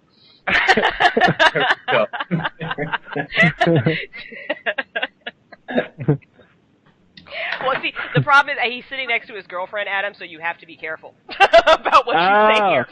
No. This is good. I mean, like, I'll say this, you know, like, I'm not holding my tongue here. You know, like, if they are together, you know, and like they're listening to this with us right now, you know, it's a very important time to be completely honest with each other. You know, like, this is also a marriage signature I'm talking about. You know, like, Saturn transiting through the 7th house is serious. Very serious. And so it's about testing love. And so when I'm talking about, you know, like, experiencing the weakest links, or like stagnant natures of relationship, I mean, that's part of it. But, you know, no secrets, you guys. Like, candid communication. Like, if you got that, if you guys are, like, in sacred love together, you know, it's great. It's beautiful. Saturn isn't that scary if you are, like, full of integrity, if you're honest, you know. But Saturn doesn't like secrets. So if either of you have secrets to tell each other, I highly recommend that you tell each other those secrets soon. And then the relationship flourishes like you've never experienced it before. Oh, there we go. That's the idea. That's the idea. In the chat room are awesome. The comment is unsure of the future and what direction to go in, and then oh Christ. Okay. Is he talking about career? I mean, I'm confused. He's talking about the relationship, unsure of which direction to go in. Oh, all right. Well, unsure of the future and what direction to go in, yes. That's kind of vague. I mean, are you guys contemplating breakup? Are you contemplating polyamory? Are you contemplating marriage? Are you contemplating what? I'm curious about that. What are you guys contemplating? What is the contemplation? Yeah. See, now they're going to have a deep discussion about it. We're going to need like a whole Yeah. You need to call in. That's great. Now they're looking at each other going, what if we contemplated this? That's it. Bringing couples together and breaking them up, all in the mind of DCS. That's what we do here, people. Yeah. The comment is, I think more of whether or not we are going on the same path. Ah, yes. Well, my friend Russ, that is being revealed. Saturn is retrograde currently. And we haven't really talked much about Saturn tonight, but I'll talk about him right now. Saturn is in the sign Libra, representing relationships for many of us. That's one of the great manifestations of Saturn being in Libra, his exalted sign. And the idea of retrogradation is synonymous with reflection. And so from now until mid-June, Saturn will be retrograde, and it has a lot to do with reflecting on what is. Like, what does my life look like right now? For you, my friend, Saturn's in the 7th house, so that relates to your lover. And it's like, all right, like, what is the nature of my relationship? Is it sustaining me? Is it actually supporting me in my true path? What are all the challenges that I'm experiencing, you know? Like, this is very real to you right now. And you also have Pluto conjunct the Moon in the 7th house. And so this is, like, very, very deep stuff for you. It has a lot to do with, like, kind of aligning with your soul's intent. And so, if the answer is a nod and a yes to a lot of this, then you guys need to like basically do what I call the dragon work, the shadow work of just committing in the deepest, most possible way with each other. And for some people that represents marriage, for others it's different, but it's an amazing time to kind of crystallize love and commitment. But if that isn't where you're at on a deep, unconscious soul level, then it is the moment of truth. And you guys recognize who you are. You recognize what you both need, and you kind of walk your separate ways. I mean, Saturn does that to us. He's intense. Oh, that's intense. Definitely. Oh, snap. Crunch time. You guys got to, email Adam and let him know what happens. Yeah. Or get a synastry reading. Because it's way more helpful to look at both of your charts and then look at the composite chart via transits, too, to really get it all. But I'm just looking at your chart, Russ. Well, Adam, let's do that because the Russ's partner in crime would also like a reading. So let's just put their whole business out on the radio tonight. Let's get them all. Let's get them all. All right, Russ, what's your girlfriend's name? Girlfriend's name is Sarah. All right. Birthday? August 30th, 1979. All right. And time? 2:30 p.m. Place? Teaneck, New Jersey. What, New Jersey? Teaneck, like spelled exactly how it sounds. All right. Hopefully my program has that. Nope. What's close to Teaneck? Really. Sarah, what's really close to Teaneck?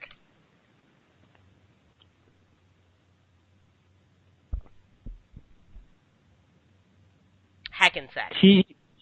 Hackensack? Yeah, like Hackensack. Yeah, it's Teaneck. Got it. We're good. Okay. So, Sarah, I'm going to look at your chart alone first. See what's going on.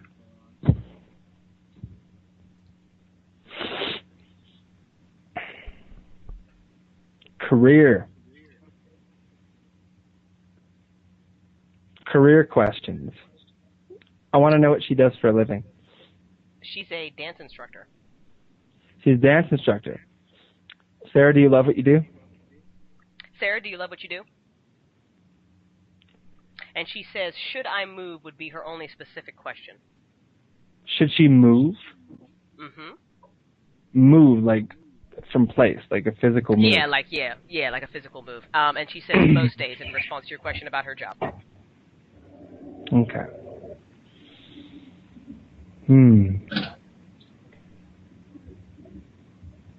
Moving's a possibility. Does Russ get to come with?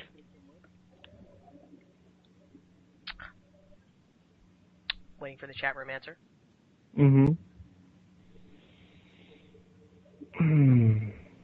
Let's go, fast typers. That is part of the uncertainty. You know what, you guys? This is my personal philosophy, but it also fits very well to both of your transits. I haven't even pulled up your composite chart yet, but I will say this. Time apart is probably one of the greatest things for a relationship. And it will also make the both of you become very certain about where you are at in your love. And because Sarah is experiencing this very deep reflection, Saturn retrograde above her Pluto in the 10th house, and you, Russ, are experiencing it in the 7th house, these are very intense times, not just for you guys, but for all of us. But, maybe, Sarah, you go test out another place, and you guys try to work out a long-distance relationship and see how that goes. My question is, Sarah, where do you want to go? I'll pull up your astrocartography chart. Oh, he'll pull up the astrological chart about the place. That's what that is, right? You can check from a place. Yeah. That's cool.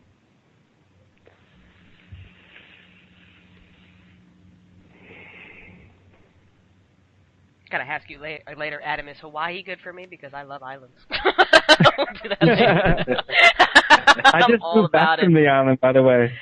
I was living on the big island. Yeah, yeah. Oh my God, I'd never leave. I don't think my dog would like it, but I would love it. Oh man, no, dogs love it there. I got my dog there. Oh, that's awesome.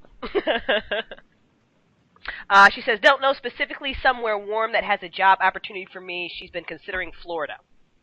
Ah, Florida. I'm from Florida, Sarah. Where do you want to go in Florida? Where in Florida? Yeah. And before you even tell me, there's no specific lines there, meaning that there's no, like, really, really strong planetary activation there. But that doesn't mean that it's a bad place. It just means it's quite neutral. Got you. But I can give you practical advice because I'm from there, so where? She said there are a few different studios in different areas. Tampa, Orlando are good opportunities. Interesting. Well, my family lives in Tampa. It's an interesting city. And like I said, you have no lines there, so it doesn't ring any big bells in my head. And Orlando's close. It's only like an hour and a half away from there. So, have you ever been to Florida? That's a good question. Florida is a very interesting place, Sarah. She says yes, she has been. Okay, good. Well, I'm not. Yeah, it's neutral. That's my answer. It's neutral. If you want to go, it is what it is. Like when there's planetary lines in a particular place, say if you had a Pluto line running through Tampa, I would tell you, probably not the best idea. Your house might burn down. Probably not the best idea to go. Don't go there. I know, right? Like, wow. She says she's really looking for somewhere where there are job opportunities. She's pretty much up in the air. Okay. I don't understand the question. How about flood? Floods? Oh, been there, done that. Yeah. She asked about floods? She asked about, she lived in New Orleans right before Katrina. And then was hit by Katrina. They'll move to Florida. She was asking about floods. She said, don't move to Florida. They've had dormant hurricane season for the past 2 or 3 years. They're overdue. They don't move to Florida then. I'm just kidding. I'm kidding. But it's real. I don't know if you've ever experienced a hurricane, but it's pretty intense. We have hurricane parties down here all the time. What are you talking about? I've been in 6 hurricanes. I know what you're talking about. Pour it up the windows. Bust out the liquor. That's how we deal with hurricanes. That's awesome. I'm going to pull up you guys' composite chart now. Okay. She wants to know if you have a recommendation on where she should move to. Oh, okay. I'll do that first. In the U.S.? In the U.S. specifically, or are we worldwide, or what are we open to? Yeah. I'm repeating it like she can't hear you. I'm like, I don't even know why. Yeah. The response is, doesn't matter. Doesn't matter. Let me look at a chart. I just saw it, and then let me look again. MC lines.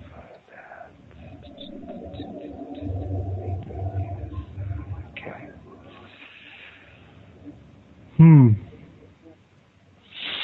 Well, in the U.S., best places for career, hands down. Four Corners area of the West here, that is Four Corners being Colorado, Arizona, New Mexico, and Utah. One of my favorite places in the world is down there. It's Durango, Colorado. Exists down there, or you have the option of middle of nowhere, Wyoming or Montana. What you have going on in that area of the world is your Jupiter and Mercury lines, MC lines, run through those places. That very much is an auspicious place for you to be. If you haven't been, it is probably one of the most gorgeous places in the world. And yeah, so that's one option. second option, I can't quite tell the towns there, but one of them is Dallas. I've never spent any time in Dallas, so I can't give you any feedback on what it might be like living there. But another place is a place I spent some of my childhood, so I can give you some feedback about that. But you have the Sun, North Node, and Venus lines running through western Minnesota and eastern North Dakota. And some places that exist there are Fargo, Moorhead, and other small towns in Minnesota. So I don't know how exciting that is, whether that's Dallas or some plain state. I'm over here like hysterically laughing because she's such a city girl. Minneapolis could I could just see the expression on her face. She's like, what the fuck? Yeah. Minneapolis could relate. It's a bit far away for me to actually say Minneapolis is a good option, but it's close. Dallas is the biggest city I see for that. Yeah, that's all U.S. Those are the big U.S. west lines. Western Colorado, specifically, New Mexico. Phoenix is close. Phoenix is close enough, yeah. Yeah, Phoenix works. Fabulous. All right, Adam, with a little bit of time left, why don't you pull up their whatever, what was it called? The Together chart? Yeah, the composite. And the way the composite works is you find the charts, and what my computer program does is create a chart through the midpoints of all of their planets, So like the exact midpoint between both of their suns creates their sun, etc. for every single planet. And what it does is it creates a chart that kind of is like the third soul of them. It's the purpose of their relationship. So what we see is beautiful. You have the North Node conjunct Jupiter in the 7th house, meaning you guys are here to learn a lot about each other. That's what the North Node in the 7th house means. It also means that you guys are kind of, destined to experience intimacy with each other. The only inauspicious aspect I see in your guys' composite chart is Mars conjunct the descendant. Now, the descendant is an angle that represents it's like the horizon line on the west coast. If you look west in the Pacific as the sun's setting, that's kind of represents relationship. And having Mars there can be a bit disruptive. Doesn't mean it's not doable, doesn't mean it's not workable, but it just means that there could be a lot of conflict within you guys' relationship. Maybe you guys bicker, maybe you guys fight, maybe you guys argue a lot. That's Mars on the descendant. Doesn't mean it's a bad thing, it's just the heat that exists between your guys' dynamic.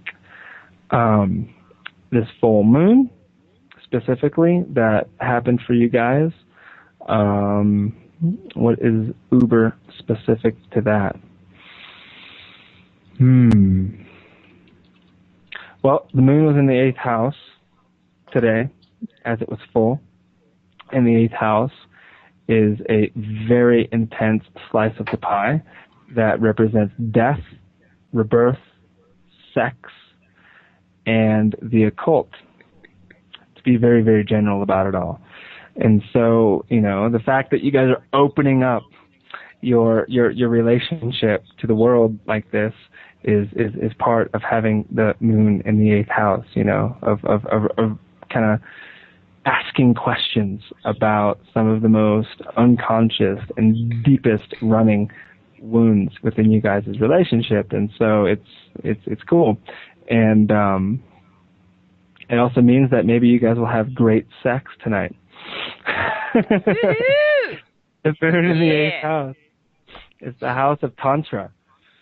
So yeah, if there's been lacklusterness to you guys' sex life, tonight's the night to reinvigorate that aspect of you guys' love. Russ is definitely hoping for it. That is the response in the chat room. All right. Unfortunately, we are almost out of time. So, Adam, I want you to go ahead and plug yourself again where Sarah and Russ can reach you if they would like to get a more in-depth reading from you. Sure. Okay, and everybody else who's listening. Yeah, definitely. My email is cosmonosis@gmail.com. That's KOSMOGNOSIS@gmail.com. And I have a website, and it is holdstoheavens.com. On that site, you can find a blog that I rarely write on and a podcast that I frequently post on. Both of those podcasts I spoke about at the beginning of the show. And if you are in the Front Range of Colorado, that is Boulder, Denver, Colorado Springs, Fort Collins, or anywhere close, and you are interested in learning astrology, just contact me and we can set something up. For readings, I am open to wherever. Skype, it's amazing. So I give readings to people all over the world daily, and that is technology for you. I love it. There it is. It's phenomenal. Yeah. Oh, great guest. Great guest. Adam, don't hang up. I'm sure Melchizedek and I want to holler at you when we're off the air here. I want to thank everybody for listening, and Adam, to let you know that Julie and Sarah both think that you are awesome, and Russ, and they wanted to give you a big thank you. All right. Thank you guys for being so open to me talking about your chart. Absolutely. I think we've had a great show tonight. Adam has been a phenomenal guest. We've had an awesome discussion right here on In the Mind of DCS. Next Saturday, it is our roundtable discussion. We hope you will join us. I have no idea what we're going to talk about. We're going to talk about some awesome stuff. We'll probably have a couple of roundtable participants. Maybe we'll get both Adams back. I'd like to have Adam Sommer and Adam Ellenboss on, and we'll just knock it out. That would be awesome. Yeah, I might have to try to hook that up. That would be a lot of fun. Melchizedek, take us out, co-host. Much love, peace, and blessings to all the entities out there everywhere. Ooh, yeah, Grandma. That's In the Mind of DCS. Stay tuned for the Jackal's Head coming up next. Good night, everybody.